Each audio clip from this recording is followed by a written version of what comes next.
Autumn, 1775. North America is at war with itself. To the south, in the rebellious colonies, muskets crack in the morning fog. Banners of defiance flutter against a distant empire. But far to the north, where snow begins to fall across the St. Lawrence Valley, another front is opening, one that may decide the fate of a revolution still in its infancy. The British stronghold of Quebec, fortress city of the north, stands as the Crown's final bastion in Canada. If it falls, the road into the heart of British America will lie open.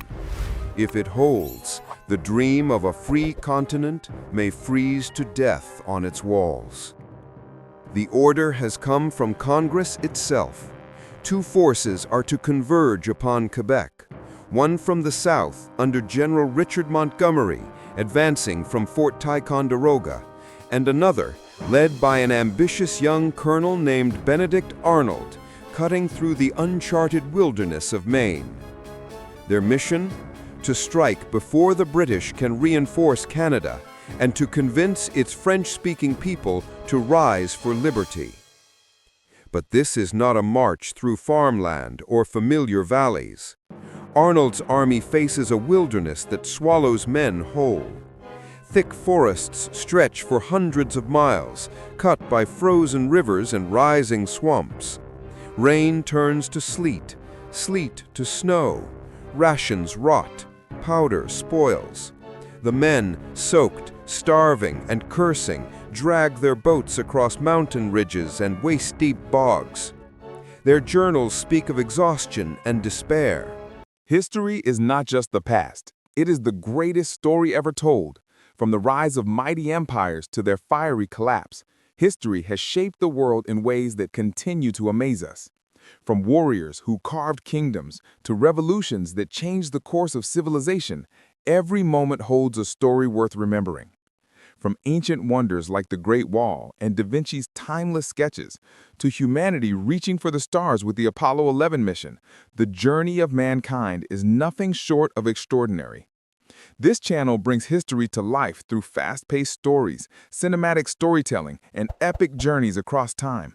We explore battles, betrayals, inventions, and legends, the defining moments that shaped who we are today. If you have ever wanted to see history as if you were truly there, you have found the right place. Step into the past, relive the greatest stories ever lived, and join our journey through time. Subscribe now.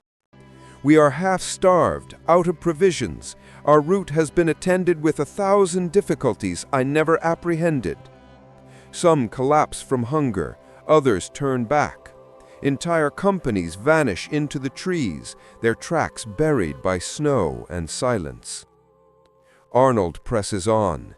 He has gambled everything, his command, his honor, his very life, on reaching Quebec before winter seals the land. As his tattered column crawls north, Montgomery's army fights its own brutal campaign. At Fort St. John, the British garrison holds out for weeks, forcing the Americans to dig in under freezing rain.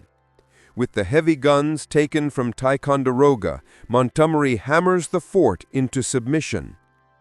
The road to Montreal lies open, but the victory is hollow. Disease, desertion, and hunger have already cut his army in half. Still, Montgomery pushes forward. By November, he captures Montreal, but his gaze is fixed further still. Beyond the frozen rivers and blinding snows lies Quebec, and somewhere in that white expanse, Arnold's half-starved men are still marching. When they finally meet, in early December, their combined force numbers barely 1,200. Opposite them stands one of the most fortified cities in the New World. Quebec, ancient, stone-walled, and bristling with cannon, sits upon a cliff that commands the St. Lawrence River. Behind its gates, Governor Guy Carleton, a capable and cautious officer, prepares for siege. He gathers militia from across the province, rallies loyal merchants, arms the townsmen. The Americans, meanwhile, are starving, frozen, and running out of time. The enlistments of hundreds of their men expire with the year's end.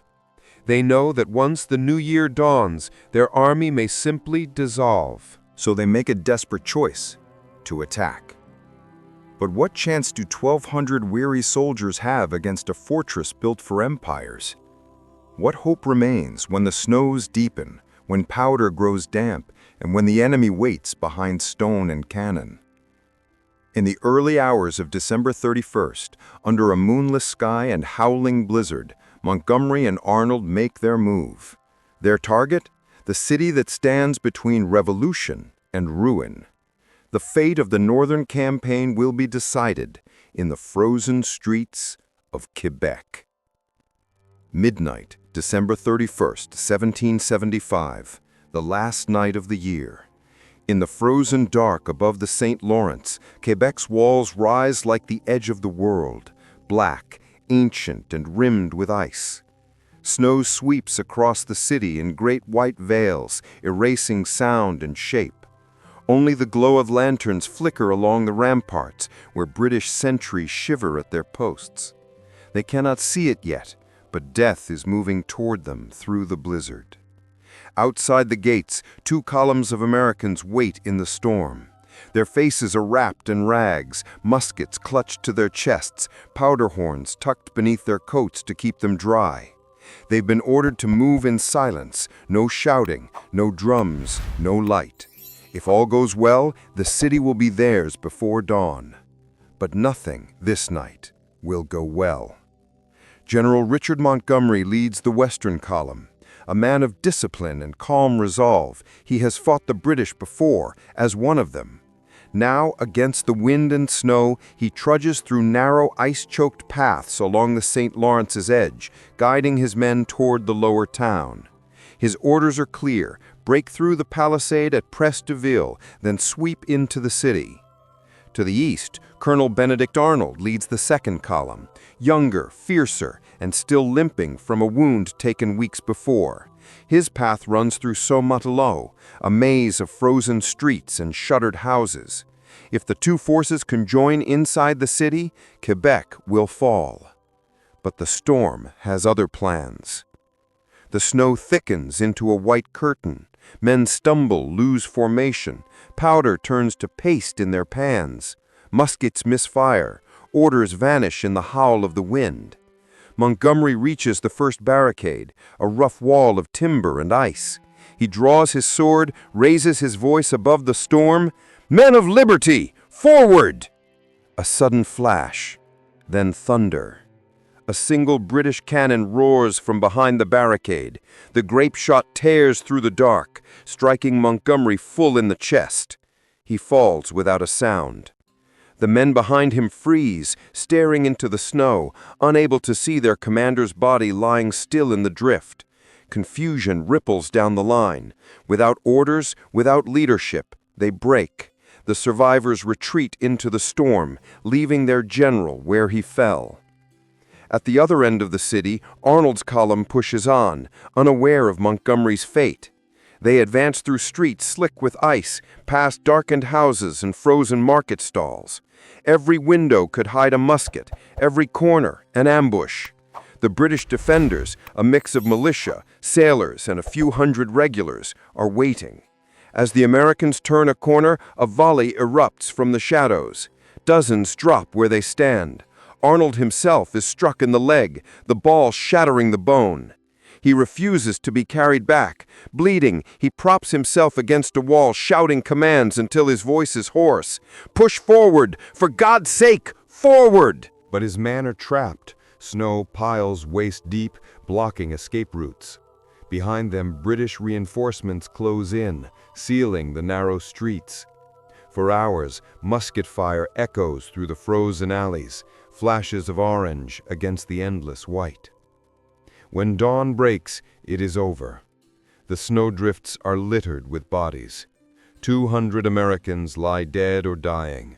Another 400 are captured. Arnold, carried from the field, watches in silence as the remnants of his army vanish into the wilderness beyond the city walls. The Battle of Quebec has ended before it truly began. What was meant to be a bold stroke of liberation has become a frozen tragedy, the Revolution's first great defeat. For the British, it is a triumph born of endurance. Governor Guy Carleton, calm and deliberate through the long night, surveys the aftermath from the city ramparts. He knows the siege is broken. Canada, for now, remains loyal to the Crown. But for the Americans, this disaster raises darker questions. Was the invasion doomed from the start? Did their leaders underestimate not the British, but the land itself? And how long can an army of farmers and merchants endure a war against an empire? The answers will come in time, but not before the snows melt and the Revolution learns its first bitter lesson.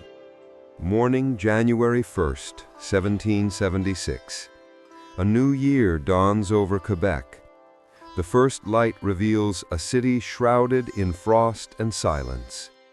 Drifts of snow cover the fallen where they lay, their muskets still frozen in their hands. Inside the walls, British soldiers and Canadian militiamen move cautiously through the wreckage, clearing bodies, gathering weapons, tending to the wounded. Among the dead, they find General Richard Montgomery, face pale beneath a sheet of snow, a musket ball lodged deep in his chest. Governor Guy Carleton, who once fought beside Montgomery in the British Army, orders his body to be buried with full military honors. Enemy or not, a soldier of courage deserves respect. Outside the city, Benedict Arnold lies on a makeshift stretcher, his leg bound in blood-soaked cloth. He has refused to leave entirely, commanding what remains of his men from a cold stone farmhouse a few miles from the walls. Only 600 soldiers remain. Half are sick with smallpox. The rest, hungry, frost-bitten, and broken, dig crude shelters into the snow to survive the nights. Quebec looms above them, its cannons silent but watching. For weeks, the Americans hold their miserable line, hoping for reinforcements that never come.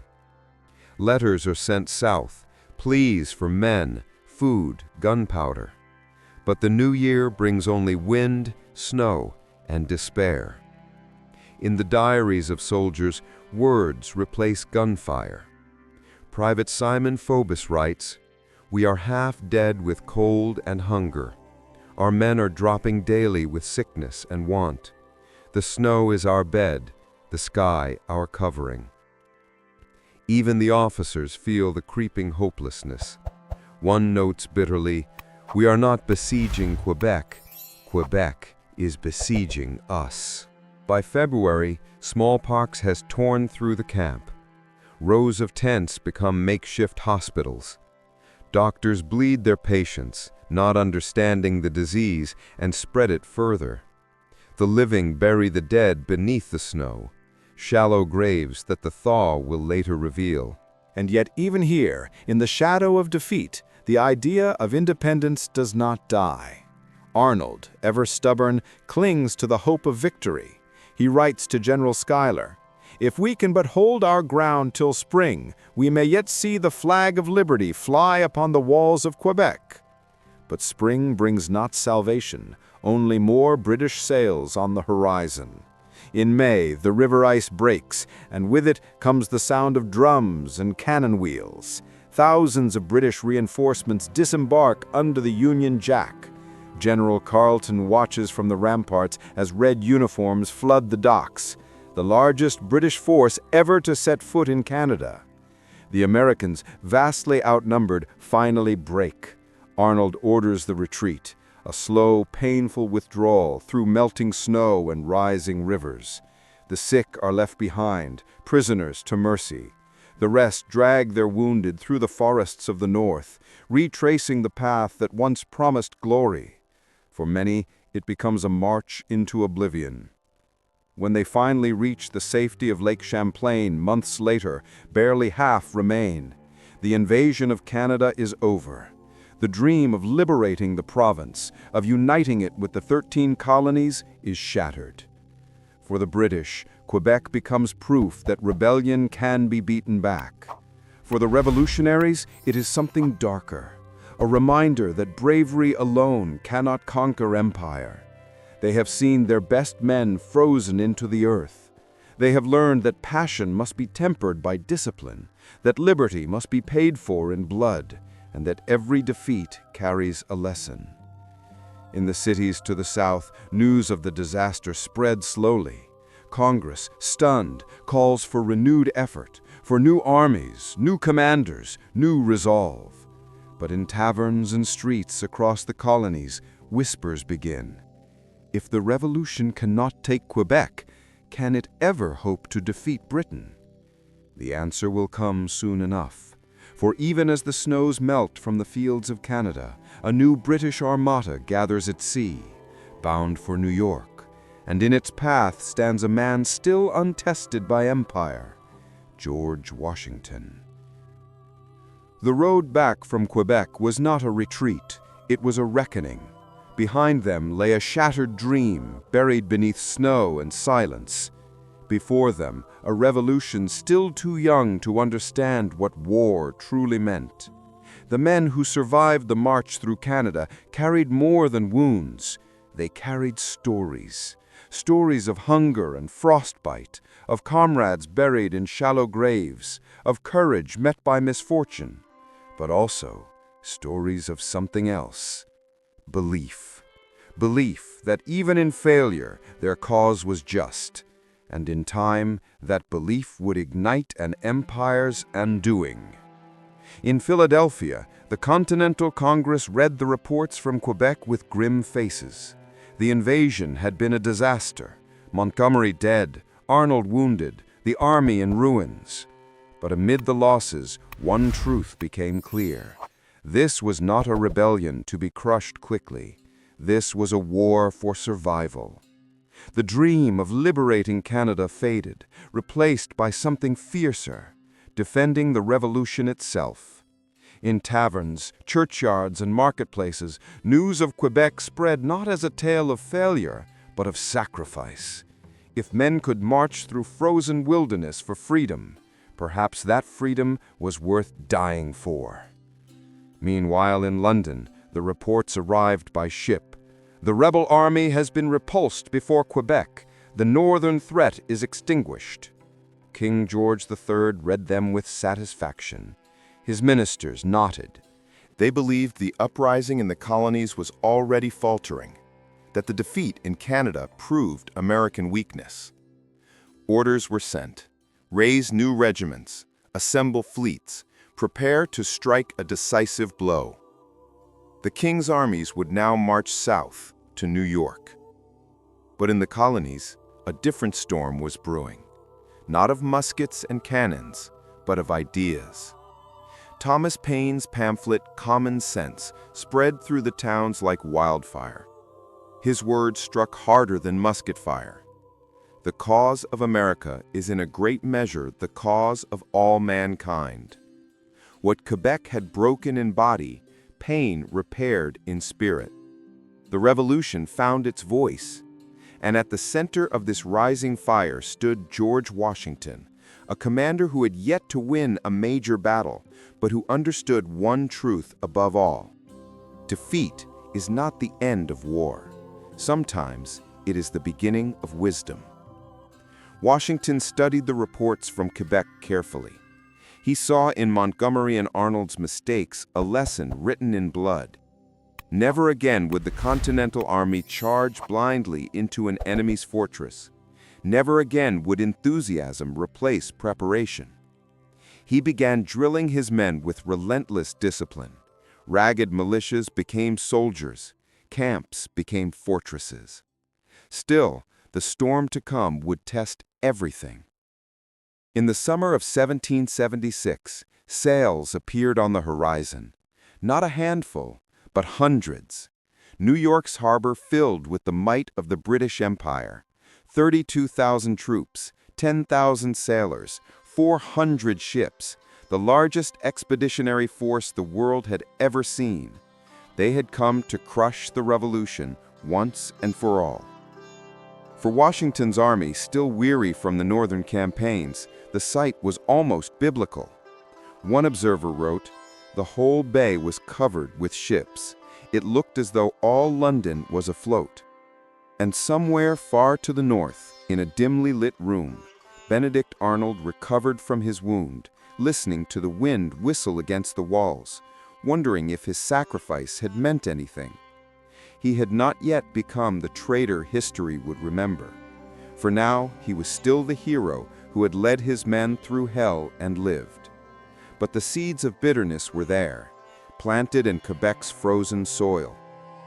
As the revolution shifted south, Quebec faded from the headlines, but those who were there never forgot. They had seen what empire could do and what resolve could endure. In their failure lay the blueprint for future victories. They had lost a battle, but learned how to win a war. And so, as muskets were cleaned and fortifications raised, the revolution prepared for its next great trial, the Battle of New York. But something had changed. This was no longer a rebellion chasing hope in the snow. This was a nation being born, one defeat at a time. Winter had broken by the time the last of Arnold's men limped back across the border.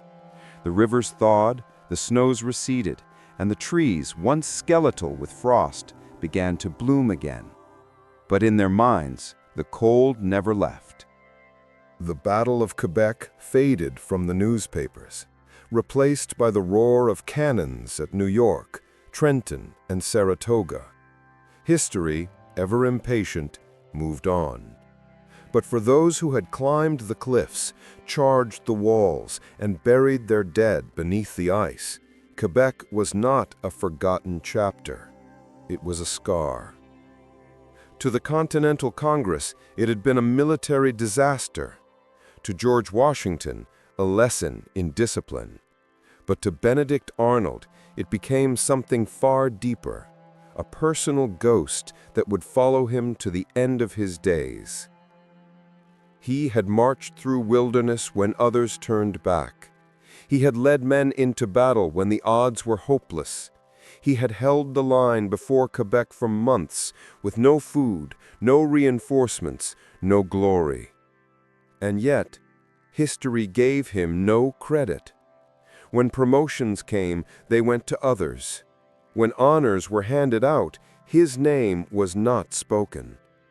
That bitterness, born in the snows of Canada, would one day drive him to make a decision that would shock the world. The Revolution's hero of Quebec would become its most infamous traitor. But that is another story. For the men who served beneath him, Quebec became a symbol not of defeat, but of endurance. They had faced hunger, sickness, and the wrath of nature itself. And though they had lost the battle, they discovered something greater, the will to keep fighting when hope is gone. In later years, survivors would tell their children stories of that march through hell, of frozen rivers and endless forests, of muskets that froze in their hands and comrades who vanished into the snow. Some told it as a warning, others as a point of pride. But all agreed on one thing. It was the moment America learned what it truly meant to fight for freedom. And yet, what of Quebec itself? For the British, it became a fortress of triumph, the stronghold that stood when all others fell. Governor Carleton's defense would secure Canada's loyalty to the Crown and shape the continent's future for centuries. Had Quebec fallen that night, the map of North America might look very different. There might never have been a border between Canada and the United States. History might have spoken French or rebelled in unison. Instead, the St. Lawrence River remained a dividing line between empire and revolution, between what was won and what was lost. Even now, if you stand on the plains of Abraham and listen to the wind that sweeps across the old stone walls, you might hear echoes of that night, the echoes of battle and faint human voices, and the last breath of a dream buried under ice. The revolution would go on to win independence, but Quebec would always remind its descendants of the price. That freedom is not a single battle. It is a series of failures survived, of lessons learned, of hope rekindled after every fall. In that sense, Quebec was not a defeat at all. It was the crucible that forged the resolve of a nation. The men who walked away from its frozen fields would carry that fire south, to the Delaware, to Saratoga, to Yorktown. Each victory built upon the ashes of the last. Because history, for all its glory, is never kind. It does not remember the comfortable or the untested. It remembers those who endured, those who froze, bled, and rose again. And in the quiet of that northern city, where British and American blood once mingled with snow, the revolution took its first step toward immortality. The Battle of Quebec is often footnoted as a failure, a forgotten expedition at the edge of the revolution. But history is not made by victories alone. It's carved by the hands of those who dared the impossible, even when they knew they would fall. Montgomery's courage, Arnold's defiance, the nameless soldiers who froze beside them. Their story is not one of loss, but of becoming. The revolution was not born at Lexington or Bunker Hill alone. It was born here, in the snow, in the silence, in the shadows of Quebec. And maybe that's the real lesson of history, that greatness doesn't always come from winning. Sometimes it comes from enduring. If you've made it this far, you now know one of the revolution's coldest, most human stories, one history nearly forgot. So what do you think? Was Quebec the revolution's greatest failure, or its most important lesson? Let me know in the comments below. I read every one of them. And if you want more cinematic deep dives into the hidden battles and untold corners of history, make sure to subscribe, leave a like, and turn on notifications so you don't miss what's next. Because the past isn't gone. It's waiting. Waiting to be uncovered. Waiting to be remembered.